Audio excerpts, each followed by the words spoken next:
Okay, so we've got quite a number of people on already, so want to make sure that we are starting off fairly sharp. So welcome to our fifth webinar about communicating effectively during lockdown. When we started this, we had no idea what we were going into. I think when I left the office, I thought we might have been away for a few weeks. But unfortunately, obviously, it's been a bit longer, and over the last few days, there seems to be kind of almost no end in sight. It's a very tricky time for lots of different reasons. I know everyone's looking for certainty and clarity, and there's lots of things that are beyond our control. But I would say this as a professional communicator, but I firmly believe that communication is one of the things that actually can have some control over as well. So we started this series for anyone can join this series of webinars. They're free. We would be delighted to talk to you about working with you, but it's absolutely not obligatory. But we've covered lots of different topics, and we've got a LinkedIn group that I would be really keen for you to join if you felt that was useful. And we will be doing others in the series. And what we've done is we've guided the subject area based on the feedback. So our last one is about political communication, what can be done when politicians were mainly in lockdown, and this was obviously about what can we do as we go through significant change. That change might be increasing your staff, it might be actually contracting, or you might be staying the same, but actually you've got a whole different way of working. So we're really delighted today to have some fantastic panelists on today. And I really appreciate their time in terms of their input so far, and just their insights, which I know they're going to share very well with you. So today we've got Mark Bustard, who is one of our clients. He's the Chief Exec at the Industrial Biotechnology Innovation Centre. Mark has worked in the biotech industry for many years with lots of different organisations, and joined iBioIC last year, but became Chief Exec earlier on this year, and actually just shortly before lockdown, and then during lockdown, managed to restructure his team successfully, and has actually been recruiting during lockdown as well. So I'm sure Mark will have some really great insights in that.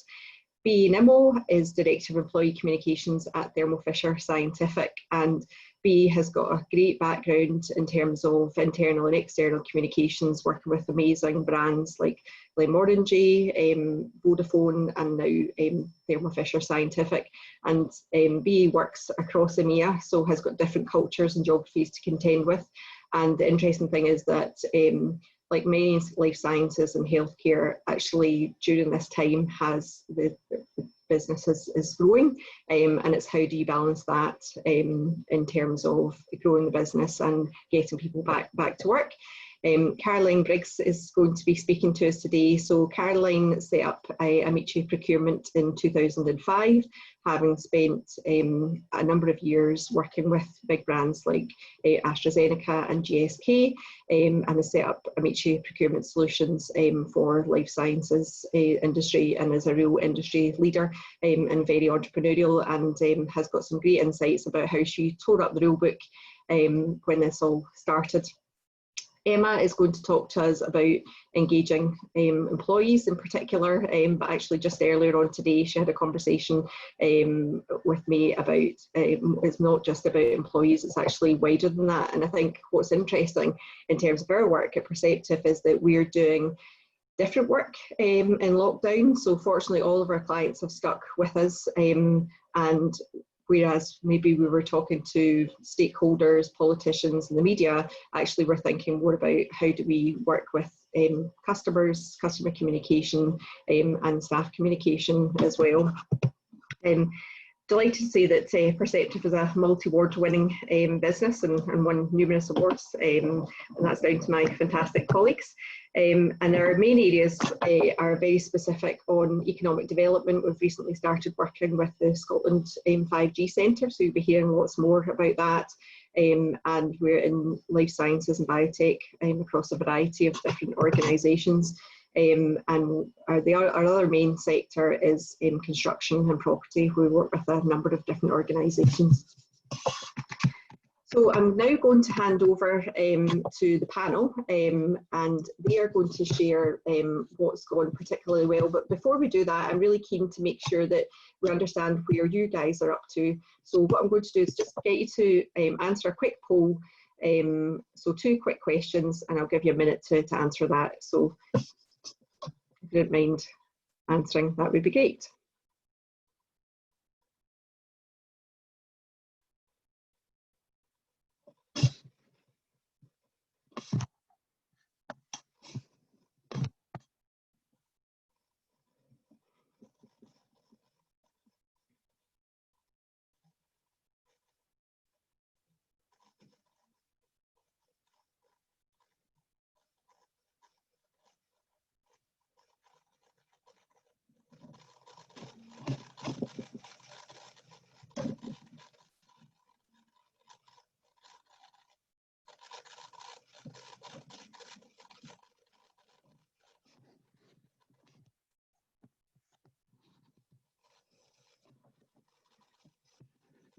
Okay, that's great. So that's really interesting. I think if you were to think, look, you know, pick up a newspaper or read the news, I think probably the picture would be that people are expecting to their work to decline or contract, or maybe even stay the same. But interestingly, over half of the people listening today are expecting their organisation to grow, which is obviously very encouraging.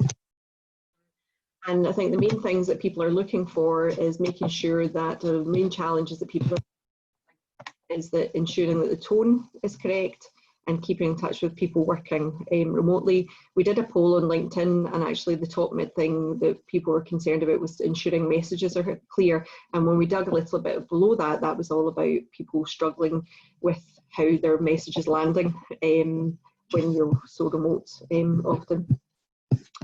So I'm going to stop screen sharing now, and I am going to hand over to Mark Bustard, who's going to talk to us about what he did in terms of restructure his team and how he managed to recruit people into his team during lockdown. Thanks, Mark. Thanks, Julie. Yeah, interesting times for sure. When I took on the role as CEO in February, I didn't expect then to be locked down in end of March. So the changes that I was trying to bring about were challenging anyway under normal circumstances, but you know, in what became the norm, it was incredibly challenging. But what I would say is, you know, we're a relatively small organization. We've got 28 staff, some of whom are lab based. So when it hit lockdown, all of the lab staff came out of labs, and we had to find roles for them within the organization that became desk-based. And so there was an adaptation period for them as well to try and work with more of the business engagement team and the project-related team as well to fit in whenever they'd actually no labs to go to and no projects to deliver. So interesting in that respect. I also was inheriting a team which was running at 5 FTEs short of what it should have been due to just some staff turnover and some change in circumstance. So it gave me an opportunity to really look at how the team was operating and realize that they were performing really highly. But when you look at it, people were performing as individuals and not necessarily in teams, and the cross-fertilization and the reassurance that a team brings and the cross-fertilization of ideas, culture and knowledge wasn't there. So we had people who were very knowledgeable doing amazing things, helping business growth, but there was no transmission of that information across the entire team. So that was a very obvious thing that I wanted to fix. Now, there's a part of that which relates to, on behalf of an organization like ours, our people are our key assets, and our knowledge is absolutely critical. So the loss of an individual who carried immense responsibility and knowledge gave me some headaches, and so that was my worry. So from that, I had a look at the way the team was operating. I decided to bring in some senior business engagement team members who had a stronger industrial background, less on the technical side maybe, but more on the customer relations, relationship management, and sort of more commercial phase of their careers, in the hopes that they would then be able to work better across the entire organization. We were fortunate in that we managed to enter into the hiring process for those people just before lockdown. And so the job offers had been made literally the week before lockdown hit. So then you're faced with the prospect of onboarding new staff who've come in from different businesses into a culture which may not be that familiar to them. And also having a look at what they bring to the team.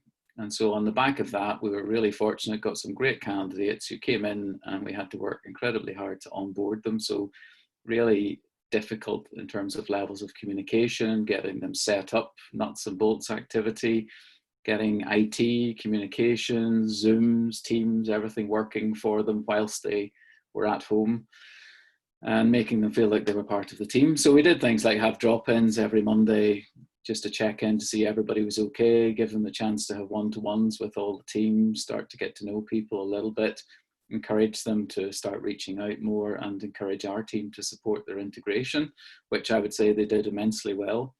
And they gave up a lot of time to welcome in the new team members, which was great. And then really, I think the challenge then became clear about how we utilize those skill sets and how we map them onto what we need to deliver and how we currently operated. And so I restructured that, giving those senior figures a more responsible and delivery focused function across the entire organization.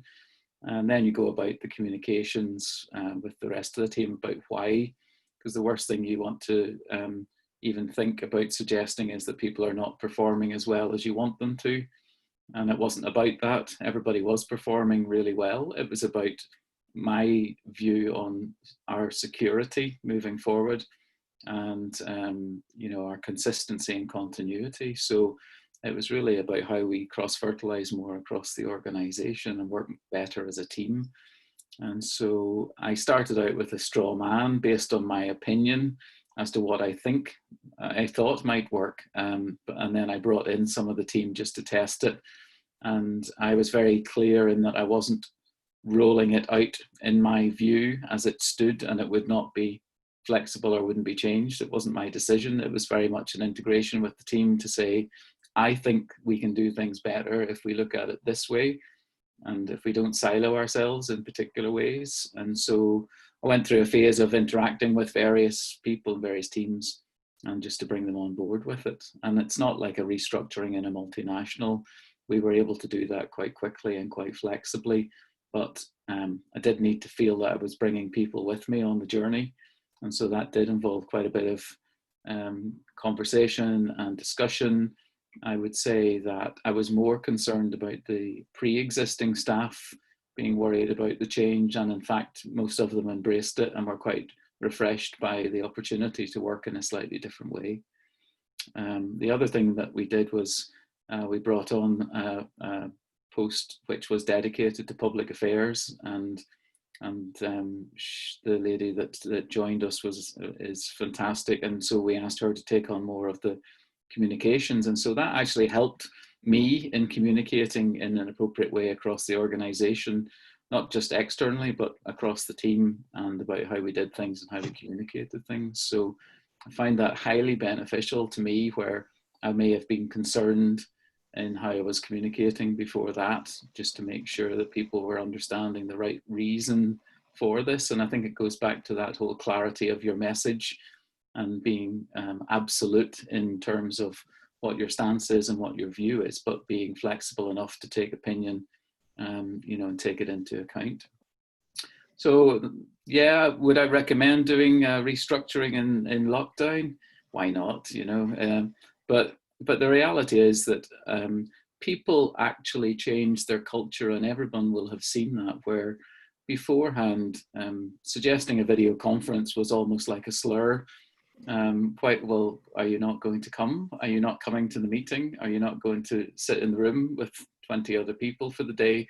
well, nowadays people are quite happy because they're used to communicating in this way, and whilst it might not always feel natural, it is becoming more natural. And so all these communication tools have made it much more effective in carrying out these sorts of changes, where normally you would have a few huddles and you would have a few workshops, you'd have some people in rooms and talk about it and sort of kick it around.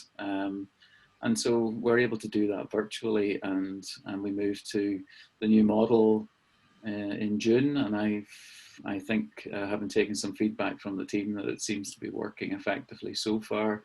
You know, there will always be staff turnover, and losing key people is not something that an organisation like ours wants to think about. But we plan for succession now, and we plan, you know, that we have the skill sets across the organisation. So, in a nutshell, you know, I'm pleased the way things have panned out. I'm happy to share anything, but I would say the most positive thing was that the team were very accepting and welcoming of an opportunity to refresh the way that they operated, and really that was the basis for it happening so quickly. It's Mark, and I think the consultative approach probably was more difficult given the fact that we're in lockdown, but actually obviously we've used the tools to engage people as much as possible. So that was really great, Mark. Thank you. If you think of one thing that you might have done differently, is there any learning at all? Yeah, not accepted the CEO job. Okay. No, I think that I think in the current climate, though, recruitment and finding the right skill sets and the right people and judging how people will fit into your team virtually is harder than where you would meet someone for a cup of coffee, then you might talk to them about a role, then you would obviously go through the formal process, and you would get a better sense of how you think that person might play out. And it was I felt that was probably something that would have made me edgy. I was fortunate in that the appointments that we made were excellent and fitted in very well. But that is a challenge, I think, is getting a real feel for someone before you bring them into your team. Yeah, it's again an ongoing challenge, I suppose, as the lockdown restrictions continue. So, but we never know. Maybe some of our other speakers have got some insights into that. Mark, thanks so much. That was really great. I really appreciate that. Thank you. But you'll stay on for some questions, yes? Of course. Great. BA, over to you. Thank you, Julie. Can you hear me okay? I can hear you perfectly. Thank you. Thank you for the introduction, Julie. So I will just give a very brief introduction to Thermo Fisher and then talk a bit about some of the activity that we've had during the COVID kind of last 7 to 9 months. So Thermo Fisher, for those of you that don't know, it's a US-based company, US headquartered. We have just over 75,000 employees. And our mission, which everyone really lives by, is that we enable our customers to make the world healthier, cleaner and safer. There's a whole number of ways we do that. We improve productivity in labs. We work with customers to accelerate research, patient diagnostics, etc. So I've been in the role now for about 4 years, and before that I always wanted to be part of a company that, you know, was very brand orientated, and this is completely different. But I have to say that working in this company over the last kind of 7 to 9 months for the COVID activity has really been an amazing experience. But just to talk a bit about the communications that we've had during the COVID period, we realised, I work within the EMEA region, which is Europe, Middle East and Africa. We have about 28,000 employees in the region, and we operate across 26 countries. We have just under 130 sites, and each site varies in terms of what it does in number of employees, but it's a big colleague base to reach with any communications. So we realised that with our first kind of COVID cases, which I think was end of February in Italy, we realised really quickly that we had to mobilise an EU incident team. And the EU incident team comprised of some of the leadership team, communications professionals, some of the team from HR and legal. and we set up the EU Incident Team really, really quickly. And essentially from the very beginning of March until where we are at the moment, and it's still going strong, this EU Incident Team has kind of really been the focal point for all of the communications and protocols, etc., that we've put in place across the colleague base. So it's a challenge when you have 28,000 employees. It's a challenge when you have many different countries and languages. So we really had to work very closely with the global team and set very clear protocols that were then consistent globally, that we asked all of the sites and colleagues, etc., to adhere to, essentially to make sure that we had very safe environments. We also more or less immediately put most of the countries on what we called the level 1 status, which was unless you had essential workers, everyone worked from home. So that was a whole new learning in terms of how we communicate with employees, because traditionally Thermo Fisher has been a mix of some flexible working, but a lot of people are actually site-based. So this EU Incident Team, which I'm part of, we manage all of the colleague cases, so all of the positive and suspected cases. We manage all of the impact that has across the various sites. We work with site leaders to ensure that they have great communications in place when they're just talking generally about COVID, or when they're talking more specifically about perhaps a colleague case in their site and what they need to do about it.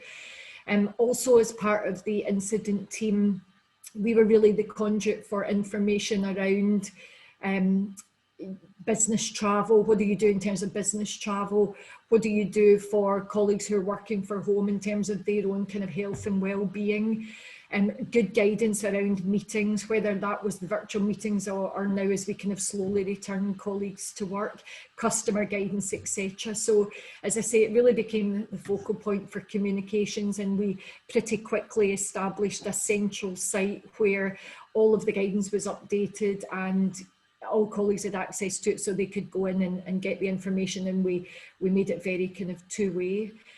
We set up regular communications with site leads, because each site lead is responsible for their own site and the employees within the site, and we worked with them in their own languages as well to make sure that everyone had a very safe environment, whether it was for essential workers or now as we're starting to return workers to the sites. So I think for me, the setting up of the EU Incident Team has been a really critical part of dealing effectively where we can with the COVID communications and the situation that we find ourselves in. One of the big tasks more recently, and we've kind of managed this across the last couple of months, is to move all of the sites, working very closely with the site lead, HR and EHS, is to move the sites to a level 2 status, which means where it is safe, they are able to bring employees, 30% of their work from home employees back to the site. We need to do this very safely, obviously, but the belief at Thermo Fisher is that flexible working is absolutely to be encouraged, but you know, there's a lot to be gained out of collaboration when employees return to sites and can work with each other, even, you know, be it kind of face-to-face but socially distanced. So that's been a big effort, has been to look at returning employees to work where it's safe to do so. The EU Incident Team, as I said, is still going strong, and the focus is very much on colleague cases and what's happening at our sites with the recent spikes, because the spikes have been not only in UK but right across the whole of Europe.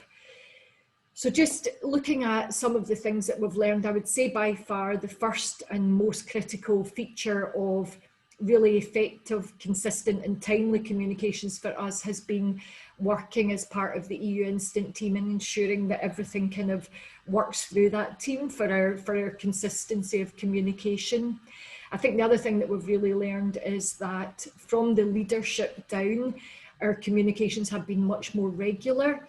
Our chief exec has done a number of town halls, virtual town halls right across the whole company, and then we cascade all of the information. So we look at global information, and then we look at much more regional and localized information. So we've been really keen to communicate as much as we possibly could during the period.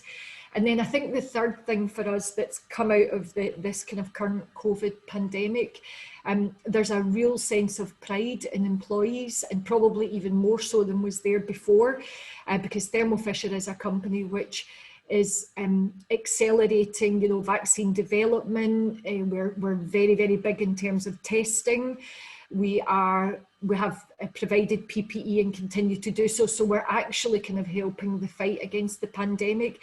And we talk to colleagues a lot about that to kind of really help people understand the role in terms of the pandemic. So there's been a lot of positives that have come out of the recent activity. I think a learning for me, a very clear learning, would be that working across a number of countries, we have to be very careful about how and when we communicate, because if we don't communicate consistently, what we found very quickly was that some information that may have gone out in a country like the Netherlands would very quickly reach Belgium or the UK or Germany. So we had to really get in the front foot very quickly. And we had to make sure that we were really consistent and timely about everything that we did. We also found where we had colleague cases, which has been across a number of the sites, obviously in the last kind of 6 to 8 months, we had to communicate again very clearly and very quickly to kind of try and stem any panic that people might feel and fill the void as people as colleagues kind of spoke to each other about the situation. So I would say for us, that's probably the biggest learning. And you know, we're not perfect at everything, but we've certainly learned a lot as we've gone along the way. I think you're on mute, Julie. Thank you. Sorry, Bea. No. So some really good learnings there about the structure, the regularity of communications, the consistency, being on the front foot and being pretty proactive with your communications. And I think it's really encouraging. You talked about the sense of pride. And actually, on a previous webinar, we had one of our clients is the Chief Exec of Caledonia Housing Association, and their engagement scores with their employees have actually increased. And I think that's to do with the sense of pride in their organisation and giving people a safe home. So I think it's not impossible. And I think thinking back to the poll at the beginning, where a lot of people are saying that their businesses are actually going to increase or going to grow over the next year, I think all of those are really useful insights. I've got loads of questions, and I'm sure the people listening have got questions as well, but I'm just conscious of time. So if it's all right, I'll move on to Caroline from Amici Procurement. Really keen to hear from Caroline. Sorry, just want to can you unmute you? So that Caroline's going to talk about what she's been doing over lockdown. Caroline, over to you. Yep. Hi, everybody. So I'm Caroline. I'm the CEO of Amici. Just to give you a very brief context of who Amici are. You know, we are a 50-person company formed over 15 years ago. We've been fast growing. We work in the life science sector, and we provide a purchasing and materials management solution to biotech and life science companies. So they're all lab-based organizations. And really it's a combination of service provision and software that we provide. So the technical element, the fact that we were a sort of tech company, has stood us in good stead. We've got a number of customers that we are supporting on COVID. So we're heavily involved in supporting the COVID test centres. I myself took a bit of time out of the business to go and set up one of the first Lighthouse test centres down in Manchester. And we're also heavily involved in supporting the manufacture of the Oxford vaccine that you've probably heard about on the news. So our team are supporting the supply chain there for a long-standing customer. Most of our customers are lab-based, which means that, you know, they're probably a little bit like BA has described. They're physically in the lab, and if they couldn't continue that activity, then that was presenting, you know, a bit of a massive change in what they could actually do, which also had an impact on us because our revenue streams are based on them continuing their normal activity. And just to give you a little bit of context as well, since lockdown, we've also, you know, continued to grow as a company. We've recruited 5 new people since the start of lockdown, and we're continuing to add more. So there's been lots going on. So that was just the context of Amici.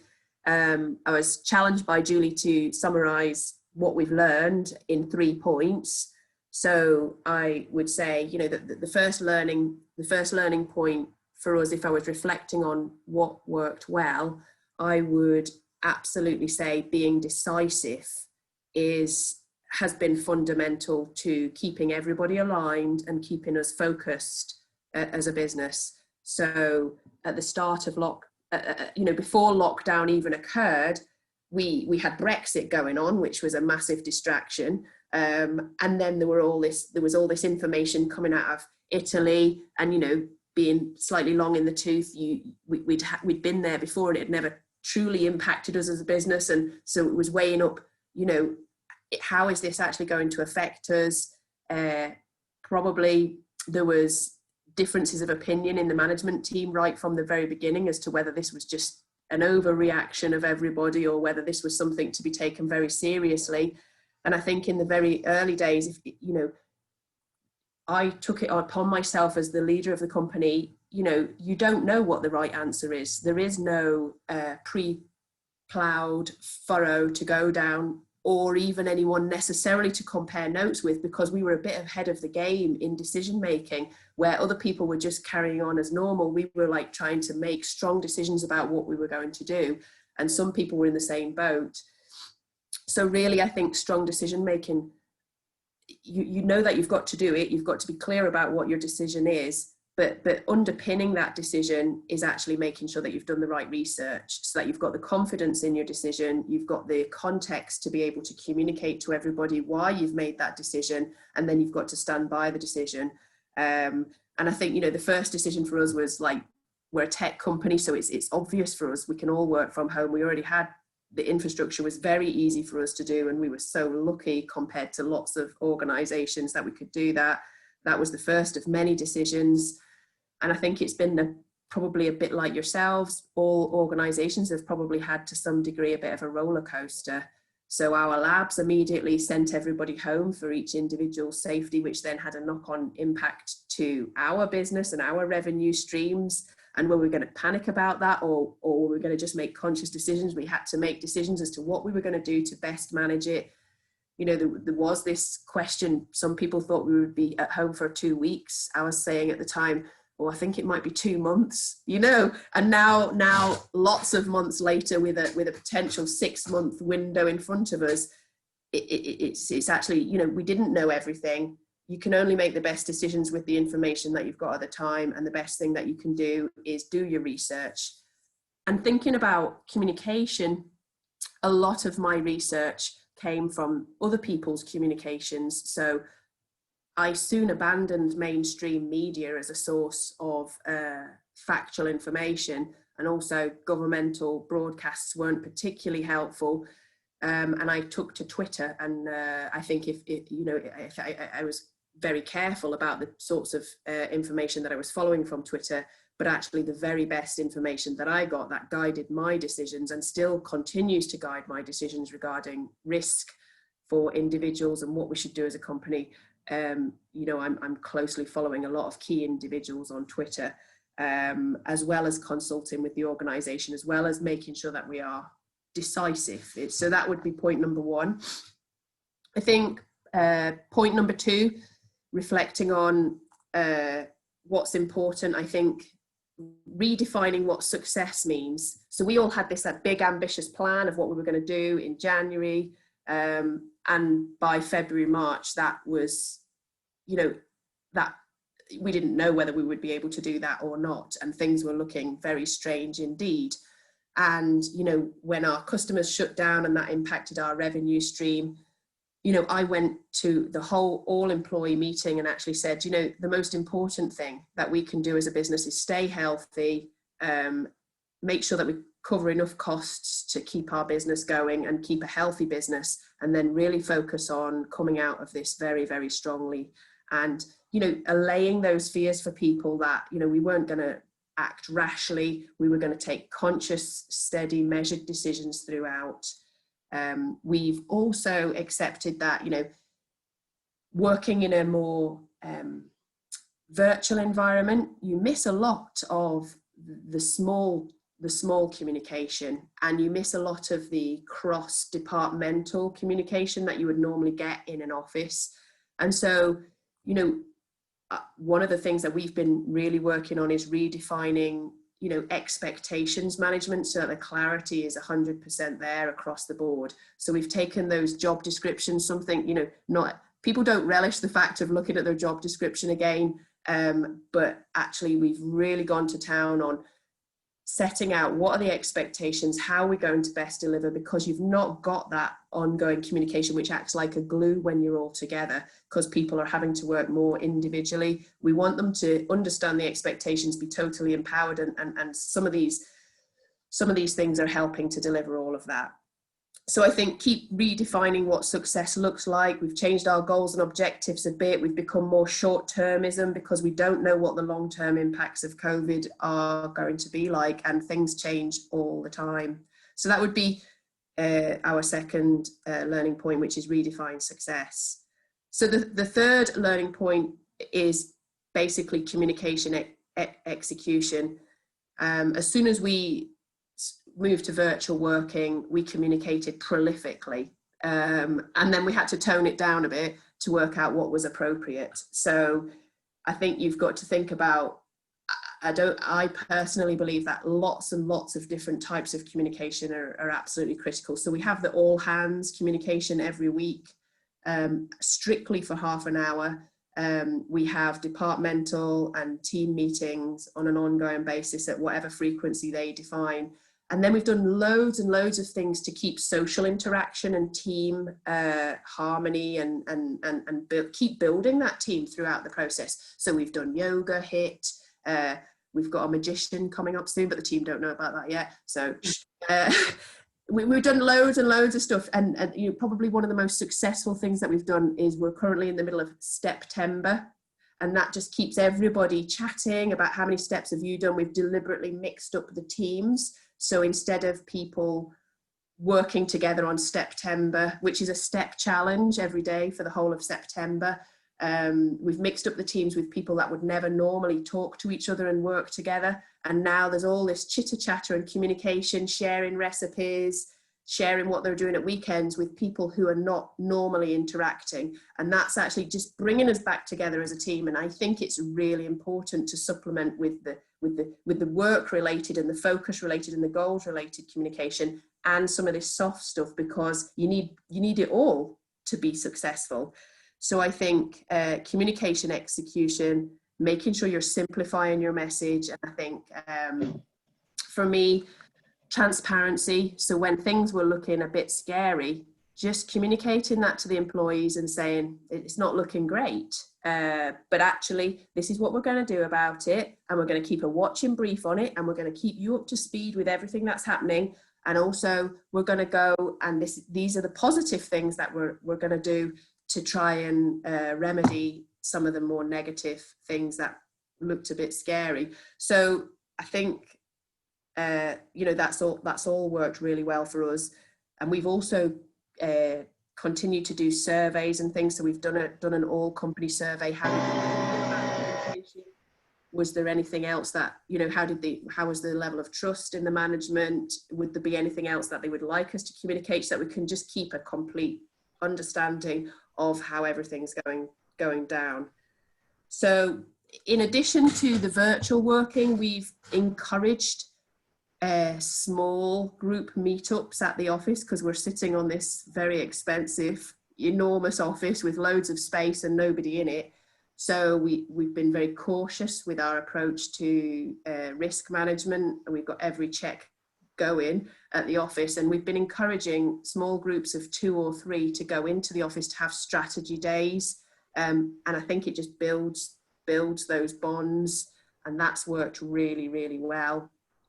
And help, because I think Zoom and Teams are good for 2 or 3 people on a call, but they start to break down a bit when you've got more than that and you really want to get a quality discussion going. So those are my 3 things. And if I was to say, right, reflecting, what would I do differently?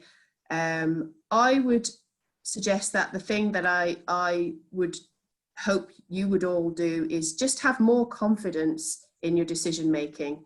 if you follow a good process and you do your research, we're in completely uncharted territory. Nobody knows what the right answer is. You have to use the information you've got and have more confidence, because your confidence engenders confidence in the rest of the team. And I think that ultimately will lead to everybody's success. Brilliant, thanks so much, Caroline. Some really great practical advice, and I'm loving the September. Yeah, that's great. Emma, I'm just conscious of time, so sorry you're coming at the end, but if we could try and keep to about 5 minutes. I'm conscious we've got quite a few questions as well, so sorry you get the raw end of the stick. No, not at all. So Emma Marriott, I was the former Managing Director of Contract Scotland up until about a year ago. We supplied technical professional staff to the construction industry. Since leaving them, I've worked on a consultancy basis, and I've been used to working largely in the construction and property sector. And part of my focus really was, noticing trends around why people left jobs. Most of the time, people were leaving because they didn't feel valued, and a lot of the time it did relate to a complete lack of communication, either from their directors or managers, and how they felt within a team. So I've now worked on a consultancy basis, and I also sit on the board of West Lothian College and Construction Scotland Innovation Centre. And where I've spent some time now with construction companies, recruitment companies, marketing company, I've been lucky enough to work with a specialist travel company with specialist holidays to Italy. So I've worked with quite a wide and varied client base now, who have focused on everything from changing complete business strategy, particularly for the Italian holiday company, to those who have been exceptionally busy through COVID, like the marketing firm and the construction company, who was clearly on pause whilst COVID hit and was unable to work. So my role really largely revolves around people engagement, and that's everything from talent identification, skills assessment, organisational design, team engagement, and I suppose business review, to make sure they've got the right people on the right bus, frankly, or the correct seats perhaps. So the three things I've looked at in particular, or with some of the clients I've looked at in particular, has been really ensuring that your leadership team are your communication ambassadors, and not just assuming that because they've been your management team, they now understand how to communicate through a particularly challenging time, now that we have got perhaps uncertainty of work.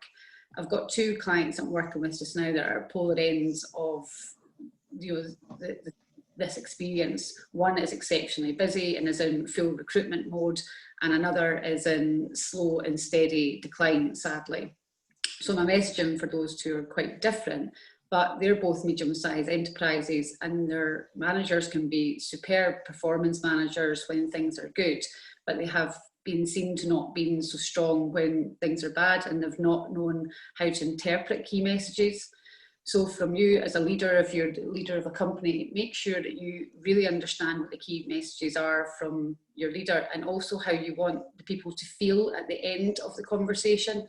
I think perhaps sometimes some managers and leaders have focused on getting the narrative out, but not maybe anticipated how the recipient is going to behave and respond to those communication messages, whether it be around uncertainty of workflow that's coming in, or indeed when there's new staff that's coming on, and what does that mean for them?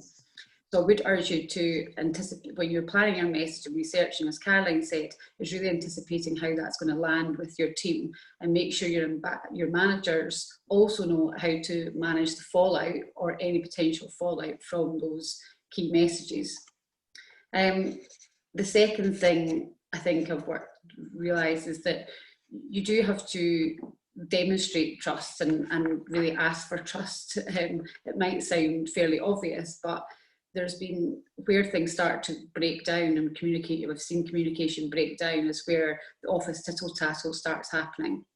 And that's been among small groups, perhaps on Teams. That's been perhaps people having offline conversations, and they're starting to worry, and it comes from fear.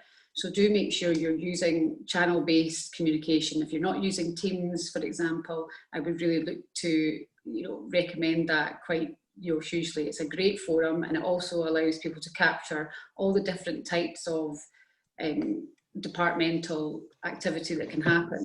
So you look for work that's what's happening in marketing, you can see what's happening in operations, you can see what's happening in comms, for example. But it's looking to be really clear about understanding there are other departments and that you're going to work together. When the tittle-tattle starts to rise as well and people start to become fearful, make sure that you're addressing that, but not with fear of reprisal.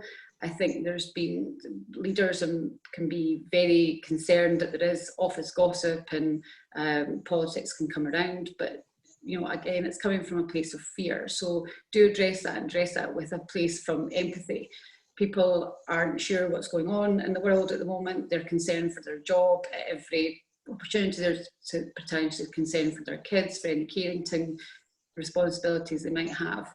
So do anticipate what, how they're going to be feeling and what their needs are, and ask for their trust, and ensure that if things are going in a different path that you perhaps anticipated for your business, that again you're just being upfront with that, not to look to sugarcoat a bad message, but perhaps to discuss what actions and steps you're going to take to make sure that people's job security at the forefront of your priorities, for example. A learning for me is probably to make sure that we're pushing, you're looking at and pushing future trends. I think in my previous company about 18 months ago, I started to plan for what it would look like for us all to be fully remote working. And it was for this reason I was looking at, it was from an overheads perspective and looking at how we could improve our talent base, for example. And, I was kind of laughed at the time, and here we are 18 months down the line, all working remotely. But now we look to see for the importance of digital skills and ensuring that traditional industries, who weren't reliant on digital skills, really start to embrace that, because that is the way of the future, there is no question. And a number of the people that I'm speaking to now, particularly those in more traditional construction sector, they're concerned and worried that they're not going to have a role to play in society. But it's our responsibilities in looking at their learning and development to make sure they've got the appropriate skills. So ensure that you're keep on looking at your staff's personal learning and development, and you're not letting them go down easy street perhaps of well, we don't need to know that particular digital skill, or we don't need to do that. I think we need to stretch people in order to keep them engaged and feel part of the future as well. One of my better experiences of late in relation to communication and a real change of communication is the best client I'm working with just now. I've really gone through a full engagement process of engaging with their staff one-to-one, not just sending out a survey, but actually going through a full survey assessment, going through a sort of 2-hour interview and ensuring what's right, what's working for them, what's their motivators, how engage, making sure they understand, are they concerned of their security, are they concerned about their career ambitions being realised, and really working out how they're going to reward and motivate those staff to perform to the best ability in going forward. As a result of that, they've changed their communication style entirely, ensuring that there's structured weekly bulletins as well as general meetings that are happening. And I think it's more so the staff now know what to expect and when. And it's done in quite they've done very successful, and some matters that are quite dry are now presented them in short, sharp facts and things that keep them feeling engaged and knowing what's happened to what's happened in the company, but also knowing what's really important for them. I think sometimes there can be such a mass of communication and emails that fly around the office, but this has made it really clear what's essential for the staff to know and what's just a nice to know. And there's quite a clear delineation between that. The last thing they've done well, and we've worked together, is making sure they're continuing to do, weekly check-ins, and to make sure you're following a structure and an agenda, so that, and it starts with the employee, not starting with your message, but it starts with their message, so they can keep more engaged and hopefully perform well. Brilliant, thanks so much, Emma. That was a great overview. I'd shared a lot of the questions that attendees had very kindly shared in advance, and there was a lot of discussion about how do you engage remote employees? Do you sugarcoat the message? And I think the answer is very much not. How do you keep that communication consistent, and how do you engage, how do you kind of recreate that water cooler glue? And I think it's been a lot of really great, so I would say thanks so much to the panelists, because you've answered a lot of the questions already. A really good question, which I think is a very important one, which I think we've probably not covered, is around customers and keeping in touch with customers. And Caroline, I'm going to ask you that, if that's okay, about how have you kept in touch with customers, because I'm conscious at the beginning of lockdown it was probably a bit easier to keep in touch with people, but people are kind of getting busier again now. So what have you done at Amici to keep in touch with customers? Yeah, well, we're quite lucky in that we're a service provider, so our customers reach out to us all the time, and previously we would travel to visit customers.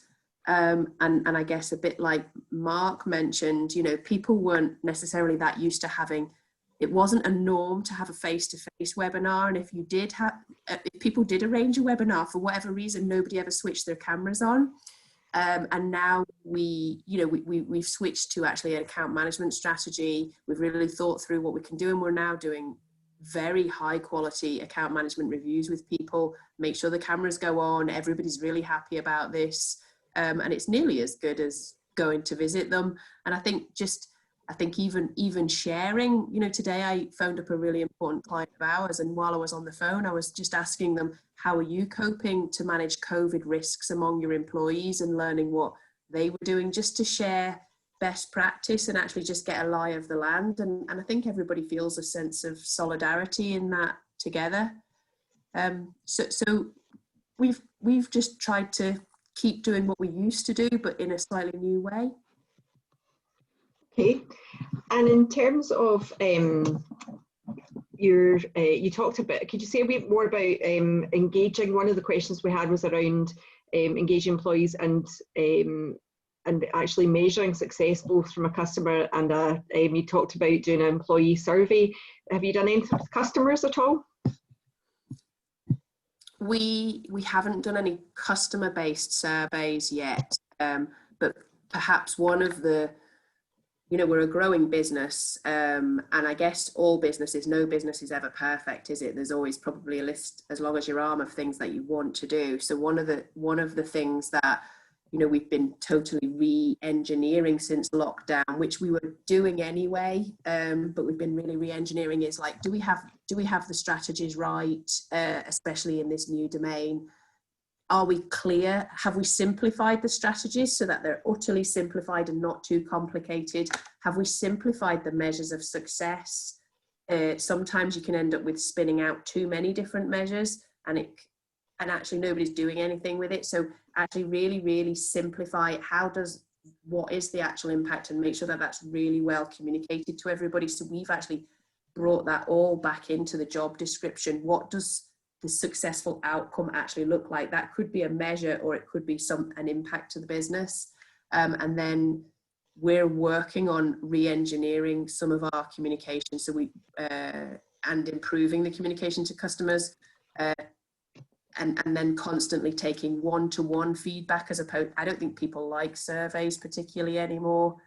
So the one-to-one is where we're putting our efforts into, one-to-one client account management, and then sharing that information across the board of all the people that can influence the outcome of that, and then kicking off more themes and thinking about, our core competence is a service provider. So how can we help disseminate information? So today, even I've just been working on, like, not only are we in the middle of a COVID crisis, but we're about to embark upon some kind of Brexit mini drama as well, which might hit us really badly when it comes to supply chain issues and bringing things into the UK. So, you know, it's kind of like horrifying what might happen to Kent, and how is that actually going to impact us? You've got the government information. How can we actually try to digest that, and maybe work with other consultants and other expert parties to digest the likely reality of what that might happen? so that then we can digest that to our customers, and thinking about how do our customers see value. They're busy working on their core competence and they expect us to work on ours. So we need to be constantly thinking about how we can add value to their business. And that's one area that we're working on, as opposed to too much about measures. We simply ask them, is everything good? Could we do anything better? Great. Thanks, Caroline. That's great. Mark, I'm just going to ask you a quick question. Are there things that you're going to carry on doing? You know, who knows when we're going to come out the other side of this, but are there things that you'll carry on doing? So face-to-face, is that out the window for the foreseeable? I think, like everybody, it is out the window for the foreseeable future until we get a handle on what's going on. But I would say that we had two very different cultures within the organisation, one being a lab-based culture, the sorts of people that BA and Caroline have talked about.